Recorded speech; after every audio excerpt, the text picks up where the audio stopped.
Vanderbilt is set for its first road trip, and the Panthers will provide a great test leading into SEC play.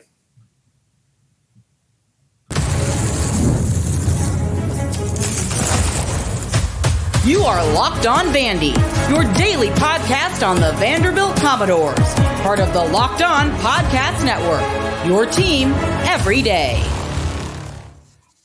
Welcome into the Locked On Vandy podcast on the Locked On Podcast Network. I'm your host, Corey Burton. Thanks for making Locked On Vandy your first listen every day. We are free and available wherever you get your podcasts and on YouTube as a part of the Locked On Podcast Network, your team every day. This episode is brought to you by FanDuel. Now through September 22nd, all FanDuel customers can bet $5 and get a 3-week free trial of NFL Sunday Ticket from YouTube and YouTube TV. So visit FanDuel.com to get started. It's Dave Cohen, broadcast coordinator and play-by-play announcer for the Georgia State Panthers. He joins us. Dave, thanks for joining, man. But as Vandy embarks on their first road trip of the season, what is the atmosphere like at Center Park Stadium? And I'm hearing that there's rain in the forecast, possible storms. How much of a factor could weather be this weekend? Well, I know we're supposed to get some rain in here late this week.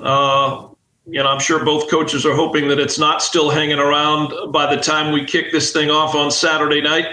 But yeah, the hurricane that's coming through Louisiana, apparently the rain will be an offshoot of that. So, anytime you throw any sort of liquid into the mix in a college football game, you never know what you're going to get. It makes it a little bit more difficult, obviously, to hold on to the rock.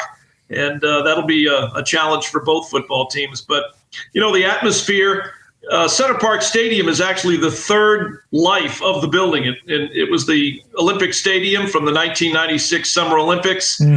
Post-Olympics, it became the 20-year home of Atlanta Braves baseball. And when the Braves decided to vacate downtown and move up the 75 to Truist Park, Georgia State was afforded the opportunity to purchase and take over the stadium. So, I always say it's a work in progress. With regards to the conversion from a baseball stadium to a football stadium. Right now, a home football sellout for us would be in and around 25,000, maybe a little bit less than that. There's part of those stands up in right field and the entire upper deck that right now, obviously, we don't really have to utilize. But the process continues of turning it into a full-fledged football stadium. And it can provide a really nice atmosphere when we have a good crowd on hand for football. So we're hoping that Vandy brings a nice crowd. We're hoping the Georgia State folks will show up. The Panthers are coming off a win over UT Chattanooga this past Saturday, and this will be the first time that Georgia State hosts a Southeastern Conference team in the stadium. We've had an ACC team come in 2 years ago with North Carolina. But this will be the first time that an SEC school pays a visit to our home football facility. Well, I know the fans up here on West End hope it doesn't go like it did in Knoxville in 2019 when you guys beat Tennessee. So that'll be fun. But the playing surface with the rain in the forecast, are you guys natural grass or are you guys turf? It's a turf field. Okay. Yeah, when they converted from baseball, they took up they took up the entire surface of the infield and the outfield and replaced it all with turf. All right. So Del McGee, brand new coach, he comes in, a boatload of changes. I mean, he brings in a really good culture from everywhere that he's been, especially his most recent stop at the University of Georgia. What has he done since he arrived? I believe it was in December, correct? What has he done? How has the program kind of taken shape as he's getting settled in? Well, everything really shifted on a dime. It's been a well-told story that Sean Elliott made the decision when the job came open in Columbia to go back to South Carolina. He'd been our head coach for the past 7 years, but his family had never moved to Atlanta from Columbia. So he spent a lot of time going back and forth with, his kid plays high school football. I think his daughter is a cheerleader. So anyway, I think we were 3 sessions into our spring practice when that changed for Georgia State football, when that job came open at Columbia. Right, yes. So he literally, I was at 1 or 2 of those first practices, and then I left with Georgia State basketball for a trip to Virginia, and I wake up the next morning, and it's all over Twitter or X Sean Elliott is rumored to be taking this job at South Carolina. I'm like, I was just at spring practice yesterday. Where is this coming from? Sure enough, he took the job, which, it was a good move for him. So Georgia State had to pause spring practice, immediately get into a coaching search. And Del McGee was selected and hired. He spent the last 8 years over in Athens at UGA as a coach of the running backs. And so he has come in. Every time you make a coaching change, you virtually change everything. Mm-hmm. Matter of fact, the only two staff members that are still there are Antrell Allen, a former Georgia State player who's still one of the assistants, and Steve Wojciechowski, was director of ops. His role has changed a little bit, but he's still with the program. So literally everything changes. You walk in there, you walk in through the offices one day, and I knew everybody under when Sean Elliott was there. And then you go back a few weeks later, and you walk in, and I didn't know anybody except for Steve and Antrell. So that's how it comes across to me. That's how it comes across, obviously, to the players. The players are all of a sudden playing for Sean Elliott. Next thing you know, they're playing for Del McGee and a new staff. And so from what I've gathered in the interviews that I've done, a lot of credit goes to the Georgia State players for a mostly seamless transition from one head coach and one staff to Coach McGee and his staff coming in and changing the direction that the program was headed, so to say. The players have done a pretty good job of, shifting on a dime. And then at the same time, Coach McGee and the new staff have brought in a lot of players. I think when we were at Sunbelt Media Day in New Orleans before the start of the season, the day that Coach McGee addressed members of the media, the number was 48. 48 new faces in that locker room. Oh, wow. That's just the new world that we live in. That's the transfer portal. That's the, chasing players with name, image, likeness, dollars. And Vandy did this. It's the world that we live in with college football nowadays. So, again, I give a lot of the credit to the players because they were kind of, again, shifting on a dime from one coach to the next, to a new staff, to a lot of new faces on both sides of them in the locker room. And, we did not win the game at Georgia Tech. We managed to, hold on and beat UT Chattanooga. And as I've said to a number of folks when they've asked me, well, how is Georgia State going to be this year?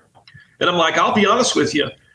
I don't know. We've got so many new players, and I'm talking a few weeks ago, like before the start of the season.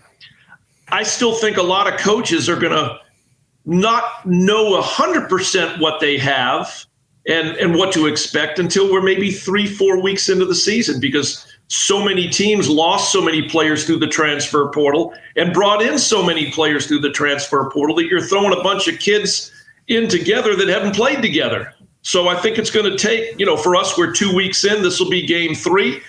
We'll see how we play coming off the win over Chattanooga. Yeah, I've noticed that offensively, it's very run-oriented, screens, things that are short. I guess that's in an effort to kind of start to build chemistry with the quarterbacks and trying to figure out who your quarterback is going to be long term. There's a lot of questions that I'm guessing, based on what you're saying, that still need to be answered offensively. And Jim Chaney seems like he has his hands full just trying to get used to the new personnel. Is that, have they kind of zoned in on a identity, or are you starting to see it kind of take shape there? It's a process that cannot be rushed when you're, again, dealing with so many new players. Darren Granger had been the quarterback here for the last 3 years, was kind of a guy who could hurt you with his legs almost as much, if not more, than with his arm, and he could sling the ball around. Well, now they brought in, Zach Gibson, transferred from Georgia Tech. He's a kid that started at Akron, was at Georgia Tech, played a little bit, and then came to Georgia State while Coach Elliott was still here. Right. And then this new staff has brought in Christian Veillere, whose background out of the portal is Pitt and Penn State. And, his completion rate through 2 games is 63%. But, and I say but, that's not bad. But he's in that process still of building that chemistry with his receivers and the receiving core. It's not like we're talking about going out in the backyard and playing Nerf football. Right. We're talking about Division I college football, whether it's UT Chattanooga, whether it's Vanderbilt, or week 4 when we open up Sun Belt Conference play.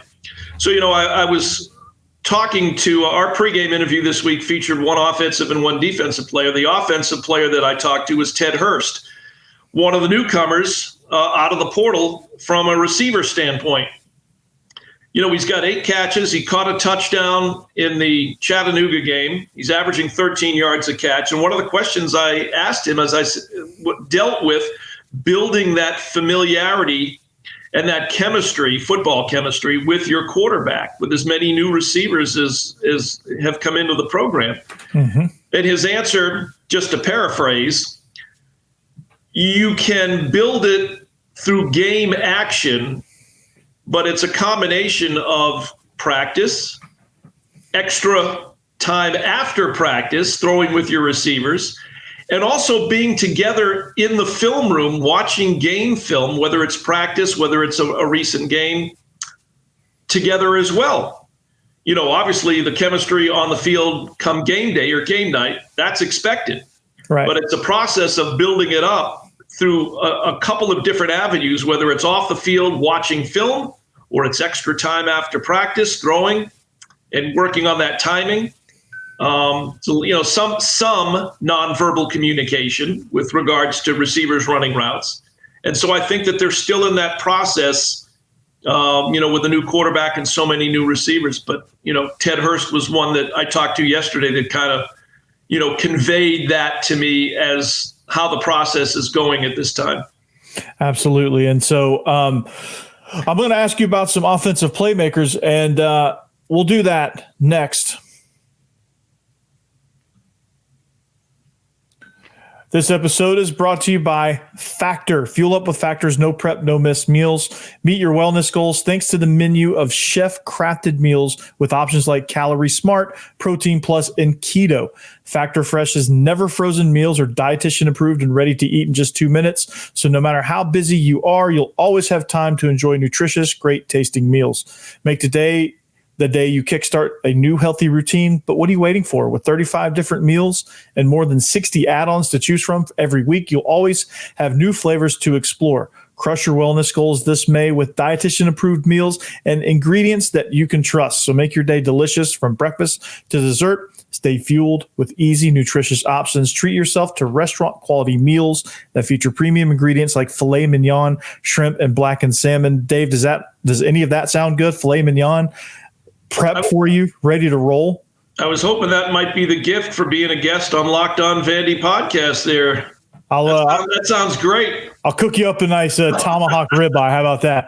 That sounds great. And I'll make sure you enjoy an effortless support for your lifestyle, so you can choose those 6 menu preferences, things like that. So head to factormeals.com/LockedOnCollege50 and use code LockedOnCollege50 to get 50% off your first box plus 20% off your next month. That's code LockedOnCollege50 at factormeals.com/LockedOn50 to get 50% off your first box plus 20% off your next month while your subscription is active. Also, we are presented by FanDuel. You've heard us talk a lot about FanDuel. It's America's #1 sports book. Well, we have something a little different for you now through September 22nd. All FanDuel customers can bet $5 and get a 3-week free trial of NFL Sunday Ticket from YouTube and YouTube TV. They've had a surge in business thanks to DirecTV, right? Sure. So you can get with a base plan, you'll be able to watch every regular season Sunday afternoon out of market game. All you need is a Google account and a current form of payment you can cancel anytime.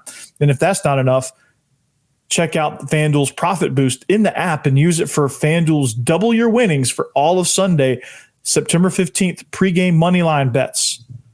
Profit Boost will be live starting Thursday, September 12th. And view your account page now to learn more about your boost. So visit FanDuel.com, download America's #1 sports book. All right, we're here with Dave Cohen, broadcast coordinator, play-by-play for Georgia State. Dave, we were talking a little bit of offense, and they're still trying to get to know people. But what I've noticed, a few names that jumped out at me, Ted Hurst was one of them, Jordan Ford. Freddie Brock, and of course Christian Veillere. Who for Vandy fans just kind of getting themselves mentally ready for this game. Are those the guys to watch for? Is there anybody that I left out? What are we looking at here? Yeah, all of them plus some. So let me just give you a quick overhaul of over on our running back situation. The only guy returning is Freddie Brock.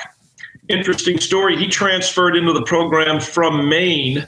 He's a former Black Bear prior to last year, but did not really figure into the offense at all. He only had, I think it was 6 carries during the regular season until we got to the bowl game, because our number one running back, Marcus Carroll, when we got back from Old Dominion, the final game of the regular season, he ends up going into the portal. Now he's at Missouri now playing for the Tigers.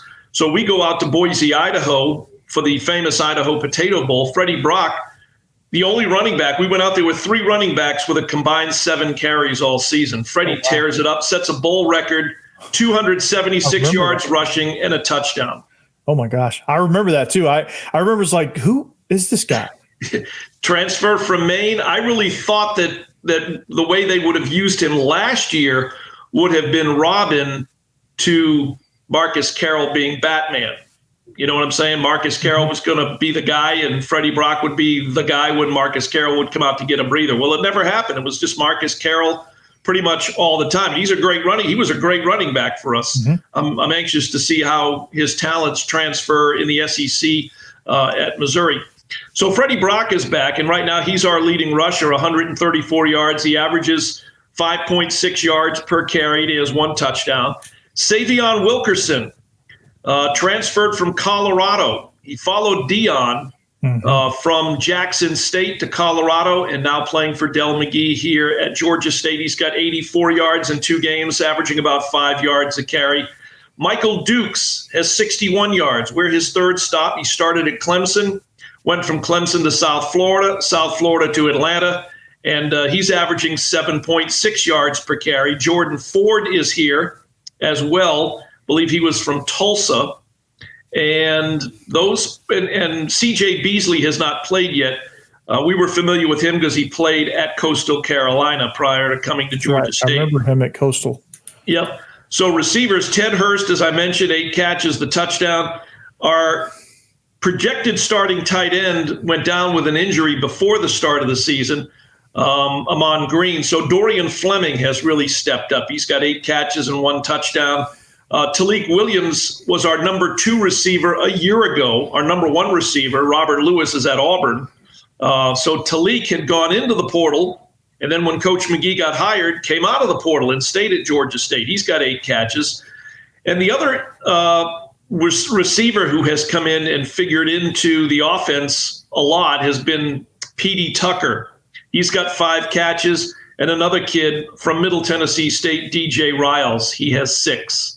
So again, Talik Williams, Fleming was here last year, but didn't really figure in. I think he played in 4 games. Talik was here and was our number 2 receiver. But Hurst, Tucker, Riles, and a few of the others, they're part of that 50 or so group of new faces that have, made their way to play for Coach McGee and, his staff here at Georgia State. So I guess Vandy is learning these guys' names probably at the same speed that Jim Chaney and Del McGee are learning them, right? Yeah, pretty much. Again, it's a new landscape in college athletics with what I mentioned earlier, the portal and so on and so forth, that kids have the opportunity. If it's not working at school A, try school B. I mean, interestingly enough, I mentioned Savion Wilkerson. Great kid. I've interviewed him, once or twice. Super nice kid. Georgia State is his 4th stop. He started at Delaware State to Jackson State, Jackson State to Colorado to Atlanta to play at Georgia State. Wow. So, Savion, Freddie Brock, Michael Dukes, Jordan Ford are the 4 that are getting a bulk of the workload, with Brock and Wilkerson and Dukes more so in the Chattanooga game, getting a bulk of the carries. So a 4-headed monster, Vandy's going to have to really kind of lock those guys down. With the weather, it might be a 4-headed monster leading the charge and making this thing interesting. So everyone sit tight. We're going to get defensive here in a minute. We're going to talk about that next. All right. We are also brought to you by LinkedIn. When you're hiring for your small business, you want to find quality professionals that are right for the role. That's why you have to check out LinkedIn Jobs. LinkedIn Jobs has all the tools to find the right professionals for your team faster and for free. LinkedIn isn't just a job board. LinkedIn helps you find professionals you can't find anywhere else, even those who aren't actively searching for a new job but might be open to the perfect role. In a given month, over 70% of LinkedIn users don't visit other leading job sites. So if you're not looking on LinkedIn, you're looking in the wrong place. And on LinkedIn, 86% of small businesses get qualified candidates within 24 hours. So hire professionals like a professional on LinkedIn. So post your job for free at linkedin.com/lockedoncollege. That's linkedin.com/lockedoncollege to post your job for free. Terms and conditions apply.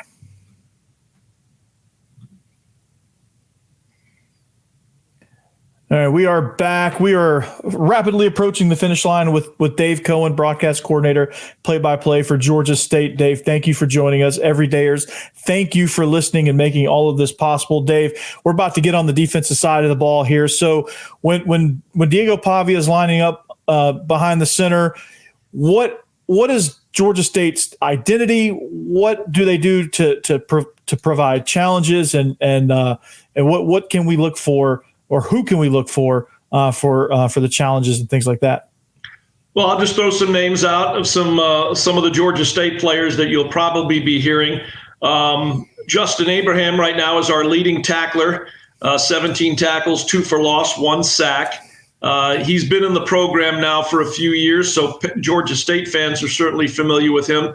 And he, along with Kevin Swint, who transferred in prior to last year from Clemson University and is kind of that outside linebacker. I know different schools refer to the position under different names, but I just call him an outside linebacker. Guys like Justin Abraham, Kevin, a newcomer, Xavier Robinson, who's our second leading tackler. They're what I call our disruptors. Those are the guys that are going to try to get into the backfield, cause havoc, wreak havoc if possible, and create some opportunities. So far, Georgia State has 3 interceptions in 2 ball games. They've got 1 fumble recovery. Gavin Pringle is one of our top cornerbacks who's a returnee from last year. And then 2 of the impact players, there's been a few impact players, but Kenyatta Watson is one of our starting safeties, transferred from Georgia Tech. It was kind of cool for him. He had an interception in our game at Georgia Tech 2 weeks ago. The big interception that we had to close out UT Chattanooga was from Tennessee Tech transfer Jyron Gilmore. He wears number 5. And the other kid that has really made an impact is KD McDaniel, former UCF Golden. I think they're the Golden Knights. He's got 9 tackles and has our 1 fumble recovery. So, defensive line wise, we're somewhat similar to what we were a year ago. The thing that worries me, Corey, about games against Southeastern Conference or what we'll call Power 4 opponents, and I don't have my game sheets right in front of me, but it's that size difference along the defensive and the offensive line. Even Vanderbilt, listen, we all know what Vanderbilt faces from a challenge standpoint, trying to compete in the SEC. But as I say, at the end of the day, they're still built to try and compete in the SEC from a size, speed, skill standpoint. And as I'm working on my Vanderbilt sheets and I'm looking across that offensive line of 6'5", 6'6", 6'4", not one of them under 300 pounds, those are some big heavies right there. Mm-hmm. Same along the defensive line as far as size and skill. Maybe not as tall, but from a skill and a weight standpoint, again, those guys are recruited to try to win games in the Southeastern Conference. And that's where I always see some of the biggest challenges when a group of 5, a Sun Belt school, steps up to play a Power 4 school, in this case, Georgia State and Vanderbilt. Mm-hmm. How much of an impact does the size and the weight and the skill work as an advantage for, in this case, Vanderbilt, when trying to instill their offense and run their offense against our defense? Our skill players, I don't worry as much about our skill players. And I know the Pavia kid is a fantastic quarterback. I remember watching that game last year against when Auburn. New Mexico State beat Auburn. Yeah. And that reminded me when I saw him, when I watched the second half of the Vanderbilt game when they won in overtime against Virginia Tech. Yeah, he's a pretty special dude. Yeah, and I'm like, that's where I remember that kid. Yeah. And he does. I mean, he did everything in that game that he did against Auburn. I mean, nothing rattles him. That's the thing that teams have to worry about is, you can come at him all game long, hit him, whatever, but he just doesn't seem to get rattled. And that's kind of his calling card. So, but for our offensive line, still trying to figure out each other because it's a completely rebuilt offensive line with new coach leading the charge there. And it's Vanderbilt's dealing with a lot of transfers as well. So they've got some chemistry things that they still have to kind of work out. So this road trip is going to be great for them to be able to do that. And I think it's going to be great in watching you guys play the Havoc guys shooting gaps, blowing up angles, blowing up blocking angles, things like that, and just kind of making things challenging. I think it's a great precursor for SEC play. No question. And, we've already faced two pretty good quarterbacks. The kid at Georgia Tech who had, come from Texas A&M. He's now been there at Georgia Tech a couple of years. He's had an outstanding season, well, up until the Syracuse game this past week. And then the Artobius kid at UT Chattanooga. No, I know they're 0-2, but they got beat at Tennessee, and we held on and beat them. They're a preseason top 10 Southern Conference FCS program. So, I will follow them from afar just to confirm that they're as good as I thought they were. But Vanderbilt, again, comes in, provides another challenge, for Georgia State with regards to facing an SEC program. And again, as I said, based on size, skill, speed, they're built a little differently than we see week in and week out in our conference, in the Sun Belt Conference. So I think it has the biggest impact, as I said, along the lines. I'm sure that our inside linebackers, led by Justin Abraham and Xavier Robinson, will have their hands full. But I think, from seeing those guys practice this week and talking to those guys on a somewhat regular basis, they're looking forward to the challenge. Again, it's kind of cool that this will be the first Southeast SEC team to come in and play us in our stadium. Mm-hmm. Normally in these group of 5 Power 4 games, we're on the road. But, and I think this is a home and home. I think Georgia State returns the game to Nashville. I don't know if it's next year or the year after, but I know it's the year after. I can't remember off the top of my head, but I think it was like split over a 3-year period. Yeah, I think it's 26 because Georgia Tech returns their game that we just played to our stadium in 2026. So I think Georgia Tech and Vandy are both, we play them both in 2024, play both in 2026. Yeah, absolutely. Well, Dave, I appreciate you joining me, man. This will be a fun one. Hopefully the weather cooperates and creates a really, really nice ball game and a really nice atmosphere, because I know Atlanta can be that, and that stadium, as it's continuing to be built, can most definitely be that kind of atmosphere for Georgia State and make it one of the Sun Belt places that opposing teams do not want to come play in. And so it's been a lot of fun, man. Yep, I appreciate you having me. It's funny you say that. That's exactly what Coach McGee has made known, that we've got to turn Center Park Stadium into a place where opposing teams know that when they come in, their chances are they're not getting out with a W.